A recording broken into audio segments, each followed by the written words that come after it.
함께 말씀을 보겠습니다. 시작. 노아는 의인이요 당세 완전한 자라 그가 하나님과 동행하였으며. 아멘. 네, 오늘은 노아처럼이라는 말씀으로 함께 은혜를 나누도록 하겠습니다. 먼저 제가 여러분들에게 질문을 하나 하겠습니다. 여러분은 자신들이 의롭다고 생각하십니까? 아니면 악하다고 생각하십니까? 네, 교회식으로 우리가 보통 이야기하면 여러분은 의인입니까? 죄인입니까? 아이들에게도 동일한 질문입니다. 어린이 여러분 착해요? 안 착해요? 안 착해요. 네. 자신을 너무나 잘 알고 있습니다, 우리가. 그죠? 자, 제가 신대원을 다니던 시절에 교수님 한 분이 하신 이야기가 있습니다. 미국에서 공부하시던 당시에 자신은 보조석에 앉고요, 그리고 사모님은 운전하시고 초등학생 아이들 둘은 뒷자리에 앉혀놓고 자동차로 어딘가를 가고 있었답니다.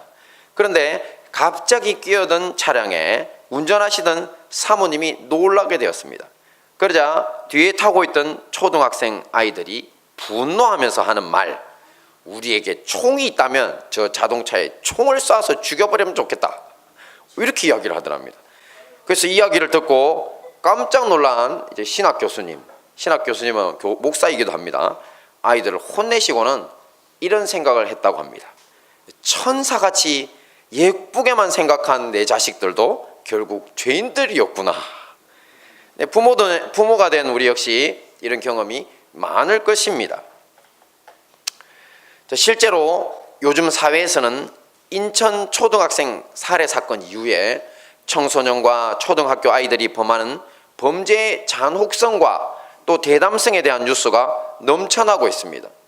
이러다 보니 아이들의 범죄에 대해서도 엄벌을 해야 한다는 여론으로 청와대에다 입법 청원을 하는 사태까지 벌어지고 있습니다. 아이들 처벌 좀 제대로 해라고.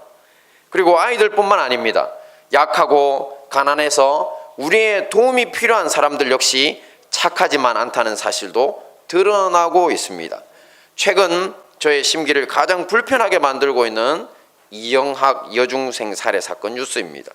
이영학은 9살 때부터 백악종이라는 뼈와 치아를 연결하는 부위에 악성 종양이 자라서 2년에 한 번꼴로 총 10년간 5번에 걸친 수술 과정에서 어금니 한 개만 남을 만큼 고생을 했다고 합니다.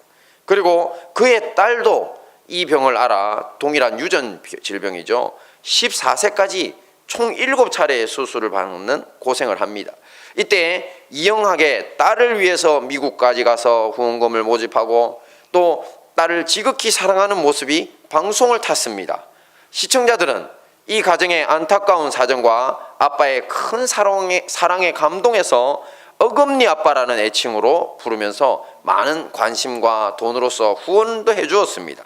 그는 치료비 등을 이유로 경제난을 호소합니다. 치료비가 너무 많이 들었다고. 그러면서 국민들의 많은 후원금도 계속 받고요. 그리고 기초생활수급자로 장애수당 등을 합해서 매달 160만 원 정도의 돈도 국가로부터 받아왔다고 합니다. 하지만 실상은 고급 외제차를 3대나 보유하고요, 화로운 생활을 해온 것으로 밝혀졌습니다. 이 외에도 자살한 아내를 포함한 여러 여성들을 모집해서 성매매를 시켰습니다. 그러면서 돈을 벌고 있던 사실이 밝혀져 사람들을 경악시키고 있습니다. 현재 경찰은 그의 아내의 자살에 대해서도 미심쩍은 부분이 너무 많아 수사를 다시 벌이고 있다고 합니다. 또 어떤 여죄가 더 드러날지 끝없는 불쾌함을 우리에게 주고 있습니다. 아이, 청소년, 가난하고 약한 자, 우리가 읽었던 동화나 배운 교육 속에서는 대부분 선한 캐릭터들입니다. 그리고 우리가 도와야 할 사람들인데 이들의 넘쳐나는 죄악으로 인해서 요즘 정신적으로 혼란스러운 사람들이 정말 많다고 합니다. 자, 이런 세태를 보고 많은 분들이 하시는 말씀이 있습니다. 뭡니까? 말세다, 말세야. 세상에 끝이 다가왔다는 것입니다. 하지만 우리 역시 죄인이기는 마찬가지입니다. 우리의 가족 중에도 그런 죄인들이 있고 우리 자신도 그런 죄인일지도 모릅니다. 제가 서두가 좀 길었지만 성경 말씀에도 우리처럼 말세라고 불리던 세상을 살던 한 분이 있습니다. 그분의 이름은 노아였습니다. 이분은 하나님이 인정하신 의인입니다. 이분으로 말미암아 우리 인류가 보존될 수 있었기에 족보상으로는 우리 모두의 할아버지가 되십니다. 이제 의인이셨던 우리의 노아 할아버지와 그분이 살았던 세계를 통해서 같은 말세를 살아가는 우리가 얻을 수 있는 교훈을 찾아보고 우리 삶에 적용하는 시간을 갖도록 하겠습니다. 자, 다 같이 봅니다. 시작. 말세가 된 이유. 네, 말세가 된 이유. 지금 말세라고 하는데요. 자, 창세기 6장 말씀을 보시면 그 당시에 온 인류가 하나님의 심판을 받아서 홍수로 멸망하게 되는 사건이 나오고 또 그 이유가 나옵니다. 자, 여기 하나님께서 밝히신 이유입니다. 봅니다. 시작. 여호와께서 사람의 죄악이 세상에 가득함과 그의 마음으로 생각하는 모든 계획이 항상 악할 뿐임을 보시고 땅 위에 사람 지으셨음을 한탄하사 마음에 근심하시고. 근데 바로 사람의 죄악이 세상에 넘쳐나는데 또 그들의 마음으로 생각하는 모든 계획도 항상 악할 뿐이니 개선의 여지가 전혀 없었다는 것입니다. 그래서 창조주 하나님께서는 땅 위에 사람을 지으셨음을 한탄하시고 근심하셔서 결국 인류 멸망을 실행하셨다는 것입니다. 그런데 이렇게 사람들의 죄악으로만 가득 찬 세상이 된 데는 결정적인 이유가 있었습니다. 놀라운 일인데요. 바로 잘못된 결혼과 가정이 그 문제였습니다. 다 같이 봅니다. 시작. 하나님의 아들들과 사람의 딸들의 결혼. 저게 무슨 말일까요? 같이 봅니다. 시작. 사람이 땅 위에 번성하기 시작할 때 그들에게서 딸들이 나니 하나님의 아들들이 사람의 딸들의 아름다움을 보고 자기들의 좋아하는 모든 자로 아내를 삼는지라. 네, 고대로부터 사람의 딸들과 하나님의 아들들의 결혼에 대해서는 참 오해가 많았습니다. 대표적인 것이 하나님의 아들들은 천사들이고 그리고 이들이 사람의 딸들에게 반해서 결혼을 하고 네피림이라는 괴물들을 낳았다는 겁니다. 그래서 거기에 근거해서 만든 그 그림입니다. 네. 하나님의 아들이 천사로 보이죠, 그죠? 날개 달고 있죠. 또 이런 일에 대해서 하나님의 저주로 사람의 딸들이 마녀가 되었다고 하는 유럽 사람들이 믿고 있는 전설도 있습니다. 또 위경 중에는 그렇게 이야기하는 성경도 있습니다. 하지만 이것은 아주 잘못된 해석입니다. 천사들은 영적인 존재이므로 육체를 가진 인간과 결혼할 수가 없습니다. 또 그들이 보기에 인간의 실상은 그렇게 아름다운 것도 아닙니다. 우리 눈에나 인간들 눈에는 아름답지 천사들이 볼 때 천하고 타락한 것이 인간들입니다. 그러니 천사들이 사람의 관점으로 인간을 보지 않으므로 그들을 아름답다고 사랑할 수도 없는 일입니다. 자, 사람의 딸들은 아담과 하와의 아들들 중에서 누구의 자손이냐면 바로 장남이었던 가인의 후손들로 봐야 합니다. 우리가 다 아는 것처럼 가인은 동생인 아벨을 잔인하게 살해했습니다. 그리고는 다른 형제들에게, 성경에는 그 형제들 이름이 기록이 안 돼 있죠. 하지만 그 형제들이 이 중요한 사람만 성경은 일단 적으니까 그 형제들이 자기를 죽일 것을 두려워해서 멀리 도망쳐서 살았습니다. 그러면서 또 인류가 이 땅을 번성하면서 여성을 또 구해서 결혼도 하게 된 것 같습니다. 그러면 성경을 보시면 이 가인의 자손들이 굉장히 많이 태어나고 또 번성하고 또 악행도 저지릅니다. 그 보시면은 살인하는 장면도 나오고요. 문화도 이루려고 하는 장면이 나오는데 아주 큰 공동체를 이루게 됩니다. 이들에게서 태어난 아름다운 딸들이 누구라고요? 사람의 딸들입니다. 그리고 하나님의 아들들은 바로 가인과 아벨을 잇는 셋이라고 부르는 아들의 후손들입니다. 다 같이 봅니다. 시작. 아담이 130세에 자기 모양 곧 자기 형상과 같은 아들을 낳아 이름을 셋이라 하였고. 네, 앞에 참 그 가인은 어떻습니까? 가인에 대한 이야기가 없죠, 저 안에. 그리고 아벨에 대한 이야기가 있습니까? 없죠. 왜냐하면 가인은 장남이었지만 살인자로서 장자의 권리를, 장자의 자격을 상실했기 때문입니다. 그리고 아벨은 이미 죽었기 때문입니다. 그래서 세 번째 낳은 아들 셋이 장자의 계보 하나님의 아들들로 불리는 사람들의 조상이 된 것입니다. 오늘 본문의 주인공 노아도 바로 그 셋의 후손 하나님의 아들들로 불리는 사람들 중에 한 명입니다. 그런데 이렇게 가인의 후손과 셋의 후손으로 엄격히 구별되고 왕래도 없었습니다. 처음에는. 그런데 어느 날부터인가 서로 교제하게 되고 나중에는 결혼까지 하게 됩니다. 근데 이 결혼이 바로 문제였습니다. 비록 에덴에서는 쫓겨난 인생이었지만 가인과 아벨의 제사에서 보신 것처럼 하나님은 예배를 통해서 그들을 만나러 땅에 오십니다. 교제했습니다. 그러니 하나님의 아들들이라고 불린 이유도 바로 이런 이유였습니다. 그런데 이런 하나님과의 교제가 가인의 자손들과의 통혼과 그들의 죄악된 삶을 본받기 시작하면서 무너져 내리게 됩니다. 같이 봅니다. 시작.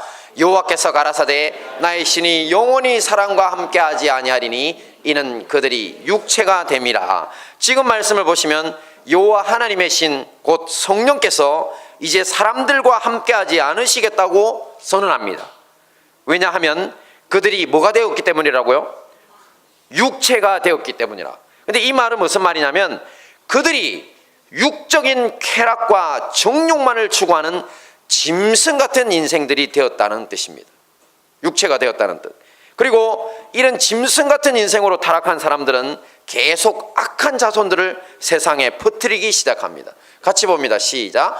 당시에 땅에 네피림이 있었고 그 후에도 하나님의 아들들이 사람의 딸들을 취하여 자식을 낳았으니 그들이 용사라 고대 유명한 사람이었더라. 네피림에 대한 이야기가 나오는데요. 자, 이 말씀에 등장하는 그들의 앞에도 있었고 또 그들이 결혼하여 낳은 네피림이라는 용사들, 고대의 유명한 사람들은요, 학자들의 연구에 의하면 어떤 거인족과 같은 특별한 족속을 가리키는 고유명사는 아니라고 합니다. 네피림은 네필이라는 단어에서 파생된 것인데요, 폭군, 등치 큰 사람, 벌목군, 나무 캐는 사람 있죠. 그리고 약한 자를 괴롭히는 악당이라는 뜻이 있습니다. 그러므로 이 말씀을 쉬운 말로 다시 한번 번역하면요, 당시에 가인의 자손들 중에 네피림이라고 불리는 크고 강하고 악한 사람들이 있었고, 셋의 후손인 하나님의 아들들이 가인의 후손인 사람의 딸들을 취하여 자식을 낳았는데 이들 역시 크고 강하고 악한 사람들이 되었다는 것입니다. 인성을 상실한 사자나 하이에나 같이 강하고 짐승 같은 사람들로 가득 찬 세상을 상상해 보십시오. 그들은 사람들을 약탈하고 학살하기를 아무렇지 않게 합니다. 지금 여러분 참고 화면에 보이는 것을 보면 고대 근동의 작품으로 이 보이는 조각판입니다. 아주 이제 유물로서 출토된 것인데요, 저기를 보시면 저기 위에 투구 같은 걸 썼죠. 뿔 달린 투구. 엄청 등치가 큰 사람입니다. 네피림입니다. 저 네피림이 지금 사람들 목에다가 창을 꽂아 넣었고요, 또 그리고 한 사람을 죽이려고 따라가고, 또 바닥에 보시면 죽어 있는 사람들을 짓밟고 있습니다. 네피림입니다. 강하고 악한 자들. 이런 일들이 하나님의 성령을 근심케 하고 다시는 하나님의 성령이 사람들과 함께 하시지 않겠다고 하는 결과를 만들고 맙니다. 하나님이 세상에 사람 지었음을 한탄하게 만드는 사태까지 가고 만 것입니다. 자, 우리가 그리스도인의 가정이 중요한 이유가 이것입니다. 우리가 세상과 연합하면 가장 악한 자들을 만들어내기까지 타락할 수 있다는 것입니다. 그리스도인의 가정이요. 그래서 단순히 예수 믿는 사람들 간의 결혼과 교회 다니는 자녀들로 안심할 수가 없는 노릇입니다. 그리스도인다운 삶, 의로운 삶으로 우리의 가정이 지켜져야 한다는 것입니다. 지난번 제가 설교하면서 소개했던 박한상 사건을 기억하실 것입니다. 장로님 가정의 자녀로서 유산을 노리고 부모님을 잔인하게 살해하고 강도살인으로 위장하려고 불까지 질렀습니다. 부모님 시체에다가. 그런 희대의 폐륜 사건인데, 그때도 보셨던 것처럼 아버지는 장로이며 주일학교 부장교사였습니다. 근데 그 장로님이었던 아버지가 세상적 성공을 우선시하는 잘못된 선택을 합니다. 그래서 아들이 타락한 삶으로의 촉매자가 되고 말았습니다. 그러니 자녀들을 잘 키우셔야 합니다. 잘못하면 우리의 잘못으로 인해서 우리의 자녀들이 이 땅을 멸망으로 이끌 네피림과 같은 세대가 될 수 있다는 것입니다. 같이 봅니다. 시작. 구원의 가정. 하나님은 이런 죄악이 가득 찬 세상에서는 더 이상 희망을 찾지 못하시고 이 온 세상을 다 청소해 버리시고 새로운 세상을 시작할 계획을 세우십니다. 이러한 때에 하나님의 희망이 바로 의인 노아였습니다. 한번 봅니다. 시작. 노아는 의인이요 당세의 완전한 자라 그가 하나님과 동행하였으며. 이 말씀을 보시면 노아는 의인, 당세의 완전한 자, 하나님과 동행이라는 문구로 소개되고 있습니다. 창세기 5장을 보시면요, 노아는 500살에 셈과 함을 낳았다고 기록되어 있습니다. 그 당시에는 1000년 가까운 수명을 가진 시대라서요, 대부분의 사람들을 족보를 관찰해 보면 100세를 전후해서 결혼하고 자녀를 낳는 모습을 볼 수 있습니다. 그런데 노아는 이들에 비해서 무려 400여 년간 결혼도 하지 않고 자녀 없이 그냥 홀로 지내는 모습을 볼 수 있습니다. 오늘로 치면 독신주의자쯤 되었던 것 같습니다. 정확한 이유는 알 수 없지만 하나님과의 동행에 그 원인이 있을 것으로 추정됩니다. 왜냐하면 하나님과의 깊은 영적 동행을 위해서 결혼의 뜻이 없었던 것입니다. 그런데 그런 그가 왜 500세가 다 되어서 가는 시점에 갑자기 결혼을 하고 또 500세쯤 자녀를 생산하는 등 가정을 이루게 되었을까요? 그 이유는 다음의 말씀과 관계입니다. 함께 봅니다. 시작. 여호와께서 이르시되 나의 영이 영원히 사람과 함께하지 아니하리니 이는 그들이 육신이 됨이라. 그러나 그들의 날은 120년이 되리라 하시니라. 네, 아까 봤던 말씀에는 육체가 되리라고 써놨는데 개정성경이라서 육신이라고 썼는데요, 그런데 저 뒷구절이 중요합니다. 그들의 날은 120년이 되리라. 자, 이 구절을 보고 많은 사람들이 사람들의 수명의 한계가 120살이라고 오랫동안 생각했습니다. 그래서 인간은 하나님이 정해놓기를 120살 이상 못 사는 것이다 라고 생각을 했는데요, 그런데 가만히 연구를 해보니 아니었습니다. 이것은 성령께서 땅에 사람 지으심을 한탄하시고 사람들을 떠나시면서 하시는 말씀입니다. 그러므로 실상은 최종 심판이 앞으로 120년이 남았다는 선언입니다. 그리고 의인 노아의 결혼과 자녀 양육, 세상 종말을 대비한 방주를 만든 사건들이 모두 이 120년의 시간에 다 이루어졌다고 볼 수가 있습니다.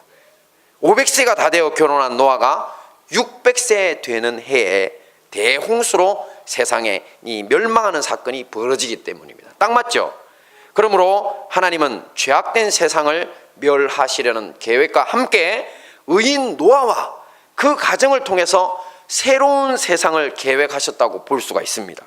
이런 하나님의 말씀에 순종하여 노아는 가정을 이루고요, 또 태어난 자녀들과 함께 힘을 합쳐서 방주를 만들었던 것입니다.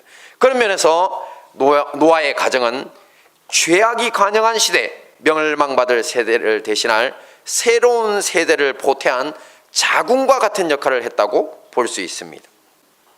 앞에서 우리는 노아와 같은 셋의 후손들로서 하나님의 사람들이라고 불리던 사람들이 이 세상의 여인들의 아름다움을 보고 그들과 결혼했다고 했습니다. 그러면서 그들이 육적인 쾌락과 정욕만을 추구하는 육체, 곧 짐승 같은 인생들이 되고 그들의 자손들인 네피림으로 세상이 넘쳐나게 되었기에 하나님의 심판 아래 온 세상이 있게 되었다고도 했습니다. 자, 얼마나 극명한 대조입니까? 또 얼마나 중요한 교훈입니까? 우리의 가정이 육체만을 중시하는 삶, 그냥 땅에서 잘 먹고 잘 살고 나만 좋으면 남이 어떻게 되든 그뿐이라고 생각하는 쾌락적이고 정욕적인 생을 살 때 이 땅은 소망이 없는 곳이 됩니다. 이 땅은 죄악의 땅, 죽음의 도시, 멸망받을 처소가 되는 것입니다. 유감스럽게도 오늘 여러분들이 보신 것처럼 우리 대한민국도 이런 황폐화가 진행되고 있는 것 같습니다. 세태를 볼 때 그 속도 역시 빨라지고 있는 것 같습니다. 이러한 시대에 우리 그리스도인 가정이 본받아야 할 것이 누구의 가정이라고요? 노아의 가정입니다. 노아와 같은 의인인 부모, 또 그런 부모를 따라 의로운 길을 선택하고 하나님의 말씀에 순종하여 함께 구원의 방주를 짓는 자녀들, 그 세대, 그 자녀들에게 새로운 세대로서의 희망이 있다는 것입니다. 봅니다. 시작. 구원의 방주. 네, 세 번째로 구원의 방주인데요, 노아가 만든 방주는 중요한 영적인 의미가 있습니다. 바로 오늘날 교회를 상징합니다. 함께 봅니다. 시작. 그들은 전에 노아의 날 방주 예배할 동안 하나님이 오래 참고 기다리실 때에 순종치 아니하던 자들이라. 방주에서 물로 말미암아 구원을 얻은 자가 몇 명뿐이 겨우 8명이나 노아의 식구가 8명입니다. 여기서 그들은 세상에 넘쳐나던 불의한 사람들을 일컫습니다. 사도 베드로에 의하면 우리 하나님께서는 노아의 시절에 노아가 방주를 예배하는 동안 이런 사람들을 오래 참고 기다리셨다고 합니다. 앞에 있죠? 그죠? 오래 참고 기다리실 때라고 써놨죠? 근데 얼마나 오래 참고 기다리셨죠? 무려 120년간이나 하나님이 기다리셨습니다. 하지만 결과를 놓고 볼 때 노아의 가족 아들 3명과 며느리를 포함한 8명 외에는 어느 누구도 구원의 방주에 동참하지 않았습니다. 저는 태어나서 처음 교회를 갔던 때를 지금도 기억하고 있습니다. 대략 한 5에서 6살쯤이었는데요, 주일학교 교사를 맡았던 우리 이모를 따라서 처음 교회를 가게 되었습니다. 그렇게 참여한 첫날에 주일학교에서 선생님들이 성경동화로 설교하셨던 내용이 바로 노아 할아버지가 방주를 만드는 사건이었습니다. 큰 보드판에 저렇게 부직포로 만든 인형들을 붙여가면서 정말 재미있게 설교를 하셨습니다. 그래서 40년이 지난, 무려 40년이 지난 지금까지 그날이 잊혀지지 않습니다. 네, 그때 일을 기억합니다. 그 이야기 속에는 노아 할아버지가 바다도 아닌 땅에서 어마어마하게 큰 배를 만든다고 사람들이 놀리는 내용이 있었습니다. 노아 할아버지는 이 사람들에게 이제 곧 하나님의 심판으로 큰 홍수가 나서 세상이 멸망하게 될 테니까 우리 다 같이 함께 배를 만들자고 했습니다.